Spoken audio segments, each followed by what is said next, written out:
Hi hello welcome to post 360. నేను మీ మురళీ రాపల్లి. అధికారంలోకి వచ్చే వరకు చంద్రబాబు నాయుడు గారు ఒక విధంగా, అధికారంలోకి వచ్చిన తర్వాత ఇష్టానుసారంగా తన పందాన్ని యాసిడ్గా గతంలో ఎలా ఉందో అలాగే నెరవేర్చుకుంటూ వెళ్తూ ఉన్నారు. ఎందుకంటే అధికారంలోకి రాకముందు ఏం మాట్లాడారు ఆయన? సంపద సృష్టిస్తాం, సంపద తీసుకొచ్చి జనం ముందు పెడతాం. అసలు ఆ జగన్మోహన్ రెడ్డి గారు అప్పులు చేశారు. ఆయన చేసిన 3 లక్షల కోట్ల అప్పులకి వీళ్ళు 14 లక్షల కోట్ల అప్పులంటూ అబద్ధాలు చెప్పేసి జగన్మోహన్ రెడ్డి గారిని డిఫేమ్ చేసి వీళ్ళేదో వీరులు సూరులు, అసలు ప్రపంచాన్ని జయిస్తారు, సంపద సృష్టిస్తారు, సంపద సృష్టించడం నాకు ఒక్కడికే తెలుసు, నేనే సీనియర్ నేతని ఇన్ని కబుర్లు చెప్పిన చంద్రబాబు నాయుడు గారు ఇప్పుడు మీడియా ముందుకు వచ్చే సంపాదన అంతా కేవలం శాలరీస్కే వెళ్తూ ఉంది, సంక్షేమాల కోసం అప్పులు చేస్తున్నానంటూ ప్రజల దగ్గర మాట్లాడటం జరుగుతుంది. ఏమనాలి దీన్ని? చేతకాంతనం అనాలా?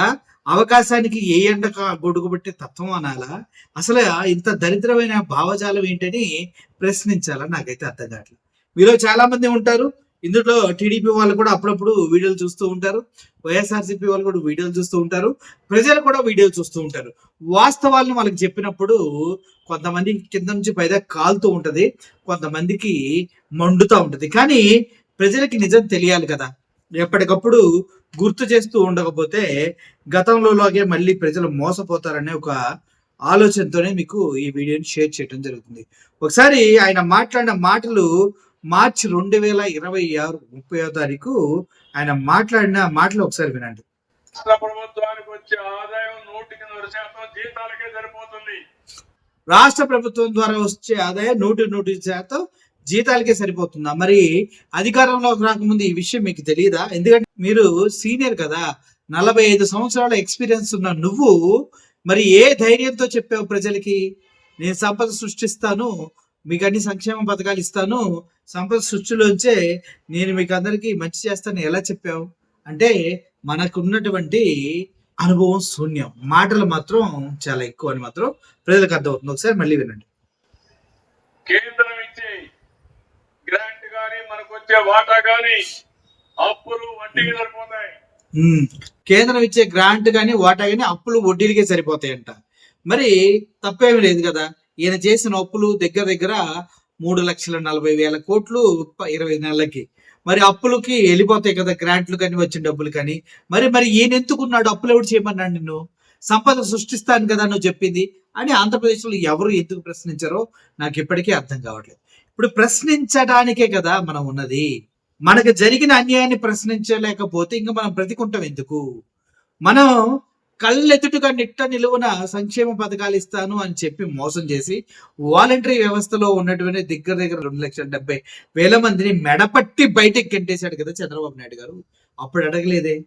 జగన్మోహన్ రెడ్డి గారు ఉన్నప్పుడు వాలంటరీ వ్యవస్థకి డబ్బులు ఇచ్చాడు, నెల అమ్మఒడికి డబ్బులు ఇచ్చాడు, ఆడబిడ్డల నిధికి డబ్బులు ఇచ్చాడు, అంగన్వాడీ కేంద్రాలకి డబ్బులు ఇచ్చాడు, పౌష్టిక ఆహారానికి డబ్బులు ఇచ్చాడు, అన్నిటికీ ఆరోగ్యశ్రీ ఆగలేదు, రైతు బంధు ఆగలేదు, ఏది ఆగలేదు, అన్ని సవ్యంగా జరుపుకుంటే వెళ్ళి 2 సంవత్సరాలు కరోనాతో ఆంధ్రప్రదేశ్ ఆంధ్రప్రదేశ్ ప్రపంచం వెలువడ ఆడినా కూడా ఏం లేదు. ప్రశాంతంగా ఉన్న ఆంధ్రప్రదేశ్ పాలించలేకపోతున్నాడు. 40 సంవత్సరాల సీనియర్ అంట ఈయన చంద్రబాబు నాయుడు గారు. ఏమనాలి మనం? అదే సినిమాలో కోట శ్రీనివాసరావు గారి డైలాగ్ ఉంటుంది, 40 సంవత్సరాలు కుర్రోడు రా, నిన్ను దేశం మొత్తం తిప్పుతున్నాడు, వితౌట్ సంథింగ్ ఏదో చెప్తారు. అలా నిజం చెప్పాలంటే ఆ డైలాగ్ ఇక్కడ చెప్పవలసిన అవసరం ఉందా లేదని మీరే ఆలోచించండి. ఎందుకంటే ఎటువంటి అనుభవం లేకుండా అధికారంలోకి వచ్చినటువంటి జగన్మోహన్ రెడ్డి సంవత్సరం మొత్తం పరిపాలించి 274 కోట్లు కేవలం డీబీటీ ద్వారా డైరెక్ట్ గా అకౌంట్ లోకి డబ్బులు వేసి బటన్ నొక్కి ప్రతి ఒక్కరి అకౌంట్ లో డబ్బులు వేస్తే మూలనన్న ముసలమ్మ వచ్చి బటన్ నొక్కదా అన్న ఈ ముసలాయన చంద్రబాబు నాయుడు గారు ఇప్పటి వరకు ఒక్కసారి కూడా బటన్ నొక్కలేదు, ఒక్కసారి కూడా ఆ ధైర్యం కూడా చేయాలి. ఎందుకంటే అది నొక్కితే ఏమైంది అని తెలుసు. పైగా వికలాంగుల పెన్షన్లు తీసేశారు, గ్యాస్ సిలిండర్లు తీసేశారు, మామూలుగా వచ్చే పెన్షన్లు తీసేశారు, వాలంటీర్ వ్యవస్థ ఇంటింటికి వెళ్ళి పాపం వాళ్ళకి రేషన్ పెన్షన్స్ ఇచ్చేవి అవి తీసేశారు, వాట్సాప్ గవర్నెన్స్ అనేది తీసుకొచ్చారు, అది అటర్ ఫ్లాప్ షో అయింది. ఇలా 1 కాదు 2 కాదు అన్ని ఫ్లాప్ షోలు చేసుకుంటూ చంద్రబాబు నాయుడు ఇంకా ప్రజల్ని ఇలా మభ్య పెట్టుకుంటూ ఎంతకాలం అని ప్రజలు అడుగుతూ ఉన్నారు. నేను మీకు ఇచ్చే సంక్షేమ కార్యక్రమాలు ఈయన మనకిచ్చే సంక్షేమ కార్యక్రమాల్లో ఏ ఒక్కటి కూడా చంద్రబాబు నాయుడు గారు సొంతగా కనిపెట్టింది కానీ సొంతగా ప్రజల్లోకి తీసుకెళ్ళింది కానీ ఏది లేదు. ఈ విషయాన్ని మీరు క్షుణ్ణంగా పరిశీలించండి. అప్పులు చేసి వాళ్ళు చూస్తుంది. ఉమ్, బటన్ నొక్కుతున్నాడు. ఉమ్. బటన్ నొక్కేది పెద్ద పని అయితే మంచం మీద పడుకున్న ముసలమ్మ కూడా బటన్ నొక్కగలుగుతారు. అవునా కాదా? మంచం మీద పడుకున్న ముసలమ్మతో ఎందుకులే గాని ముఖ్యమంత్రి హోదాలో రాష్ట్రాలు తెగ తిరుగుతున్న మీరు నొక్కండి చేతనైతే. జగన్మోహన్ రెడ్డి గారు డైరెక్ట్ గా అకౌంట్స్ లో వేశారు కదా, ఆ దమ్ము ధైర్యం ఉంటే మీరు వెయ్యండి చంద్రబాబు నాయుడు గారు అంటున్నారు జనాలు. ఏం చేద్దాం మరి మనం? మూలనున్న ఏంటి మూల అసలు డైలాగ్ చూడు ఎంత ఘోరంగా చెప్తారేనా. బటన్ నొక్కుతున్నాడు. బటన్ నొక్కుతున్నాడు. బటన్ నొక్కేది పెద్ద పని అయితే బటన్ నొక్కేది అంత చిన్న పని అయితే నువ్వు ఎందుకు నొక్కట్లా? నీకు చేత కాదా? ఆయన పథకాలేగా పేర్లు మార్చి నువ్వు వాడుకుంటుంది, మరి బటన్ నొక్కచ్చు కదా, ఎందుకు నొక్కట్లా అంటే మనకి చేత కాదా? మంచం మీద పడుకున్న ముసలమ్మ కూడా బటన్ నొక్కగలుగుతారు. అవునా? మంచం మీద పడుకున్న ముసలమ్మ కూడా బటన్ నొక్కుతుంది కానీ చంద్రబాబు నాయుడు గారు మాత్రం బటన్ నొక్కలేరు. ఎందుకంటే ఆయనకు బటన్ నొక్కడం రాదు, బటన్ నొక్కే దమ్ము ధైర్యాలు ఆయనకి లేవు అని ప్రజలు ప్రశ్నిస్తున్నారు. సార్ ఏం చేద్దాం? కాదా తమ్ముళ్ళు నేను అడుగుతున్నా. అవునా కాదా తమ్ముళ్ళు అని మీరు అడుగుతున్నారు. అవునా కాదా చంద్రబాబు నాయుడు గారిని ప్రజలు కూడా అడుగుతున్నారు. ఏం చేస్తారు మీరు? అవునా కాదా చంద్రబాబు నాయుడు నువ్వెందుకు బటన్ నొక్కలేకపోతున్నావు? మూలన్న ముసలమ్మ పడుకున్న ఆవిడ కూడా నొక్కుతుంది, నువ్వు హ్యాపీగా తిరుగుతున్నావు ఒంటి నిండా రోగాలు పెట్టుకుని అని చెప్పి బెయిల్ తీసుకొని కూడా మరి నువ్వు వద్దుకు నొక్కలేకపోతున్నావు అంటున్నారు. సార్ ఏం చెప్దాం సమాధానం? అట్లుంటా సార్ మనతో. సంపద సృష్టించాలి, ఆదాయాన్ని పెంచాలి. ఎంత సంపద సృష్టించారు, ఎంత ఆదాయాన్ని పెంచారు సార్? అంతేనా? 23 లక్షల కోట్ల జాబులు ఇచ్చారు అందరికి? ఇస్తారులే, మీరు 23 లక్షల కోట్లు కల్లో ఇస్తారా? తీసుకొచ్చి నేషనల్ మీడియా ముందు కూడా చెప్తా ఉంటారు. ప్రజల్ని ప్రతిరోజు అప్పల్ని చేసి వాడుకోవటం అంటే ఇదే సార్. సంపద సృష్టించారంట, సెల్ఫ్ సస్టైన్డ్ సెల్ఫ్ ఫైనాన్స్డ్ రాజధాని అని చెప్పి దానికే 40,000 కోట్లు పెట్టారు. ఇంకా సెల్ఫ్ ఫైనాన్స్డ్ ఎక్కడైంది సార్ ఆ రాజధాని? చెప్పండి. ఎకరం ₹1,00,00,000 పెట్టుకుంటే 35,000 ఎకరాలు 35,000 కోట్లతో హ్యాపీగా సొంత రాజధాని భూమి గవర్నమెంట్కి ఉండేది. మరి ఇప్పుడు ఆ భూమి అవ్వడదు, ఏ బ్యాంకులకు తాకట్టు పెట్టారు, ప్రజల సొమ్ము అందుట్లో ఎంత ఉందో, ఎప్పుడు ఎవడొచ్చి ఆ భూమి మాదని కబ్జా చేసుకొని ఏ ప్రపంచ బ్యాంకు ఏ ఇంకో బ్యాంకు తీసుకెళ్తుందో అని గడగడ వణుకుతున్నారు రాజధానిలో ప్రజలంతా. ఏమో నాకేమో అర్థం కాదు. పెంచిన ఆదాయాన్ని పేదవాళ్ళకు పంచాలి. మరి దానికి ముందేంది? మరి నేను డబ్బులు సంపాదించలేకపోతున్నాను, వచ్చే డబ్బులు శాలరీలకే సరిపోతున్నాయి, ఆ పేదడుపులు ఎందుకు? ఆ వీడియో మొత్తం ఒకసారి మీరు చూసేయండి, అర్థమైంది మీకు. రాష్ట్ర ప్రభుత్వానికి వచ్చే ఆదాయం 100% జీతాలకే సరిపోతుంది. కేంద్రం ఇచ్చే గ్రాంట్ కానీ మనకు వచ్చే వాటా కానీ అప్పులు వడ్డీకి సరిపోతాయి. నేను మీకు ఇచ్చే సంక్షేమ కార్యక్రమాలు అప్పులు చేసి ఇవ్వాల్సి వస్తుంది.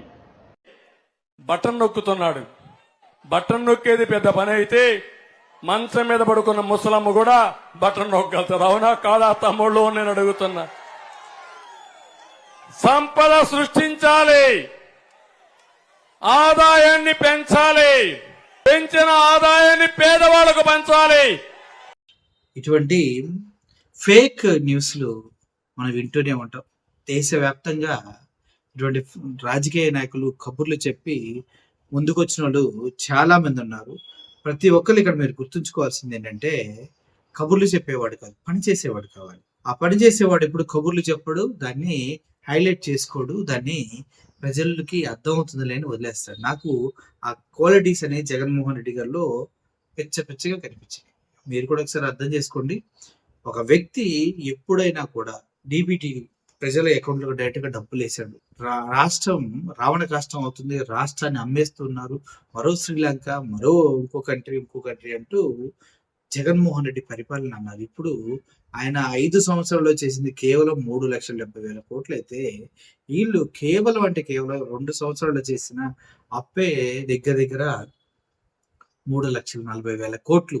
ఏం చేస్తున్నారు, ఎక్కడ పెడుతున్నారు ఎవరికి తెలియదు, ఎవరికి ఆన్సర్లు కూడా చెప్పట్లేదు. అటువంటి సిచ్యువేషన్ లో మన దేశ భవిష్యత్తులో మన రాష్ట్రానికి ఒక పేజీ ఉండాలంటే మనం రాజకీయంగా తీసుకునేటటువంటి మార్పులు కారణం అవుతాయి. మన ఓటుతోనే వీళ్ళకి చెప్పు దెబ్బ కొట్టినట్టు సమాధానం చెప్పాల్సిన అవసరం ఉంది. అదే కాదు, ఇంకో విషయం చెప్తున్నా, ఈసారి ఓట్లు ఈవీఎంలతో కాకుండా బ్యాలెట్ బాక్స్ పద్ధతితోనే వేయాలని కూడా రిక్వెస్ట్ చేస్తున్నా. Thank you for watching this video. Murali signing off. Thank you so much.